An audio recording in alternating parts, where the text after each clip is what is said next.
After the Netflix documentary and the long court case, now a new twist in the Take Care of Maya saga. Today, a judge in Sarasota County will interview a juror in that case who's been accused of misconduct by hospital attorneys. Fox 13's Kelly Cowan has been following this trial from the beginning. Kelly, bring us up to speed. Good morning to you guys. Yeah, Johns Hopkins attorneys are claiming that this juror tainted the outcome of this case. Of course, we know it was a record-setting outcome for the Kowalski family, but they say that the verdict has been tainted and that this is cause for a mistrial. Now, of the many accusations that the defense team has hurled against this juror, the judge found that there was at least credibility enough in 4 of the issues to bring that juror in for questioning, which is going to happen later on today. So the first issue that's going to come up today is whether or not the juror violated the order to not discuss or do research on the case outside of the courtroom.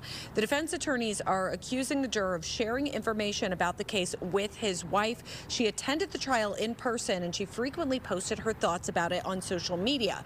Well, they claim that his questions for the jury at times were far too close to the things that she was posting online. They say that they were sharing information which is against the rules. The Kowalski's attorneys, meanwhile, say that the spouse's interest in the case does not prove anything nefarious was going on.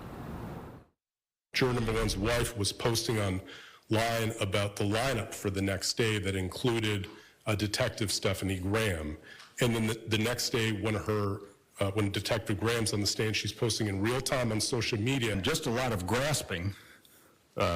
It's, again, trying to attack by proxy. Who knew who in the courtroom? Really? I mean, if this goes where they want it to go, you're not going to have any more married jurors. The juror is also going to be questioned on 2 key disclosure issues. First, whether he failed to disclose his own involvement in a Broward County child welfare case that involved the Florida Department of Children and Families. Attorneys are arguing that his experience may have biased him against the agency that ultimately separated Maya from her parents and ordered that she be sheltered at All Children's Hospital.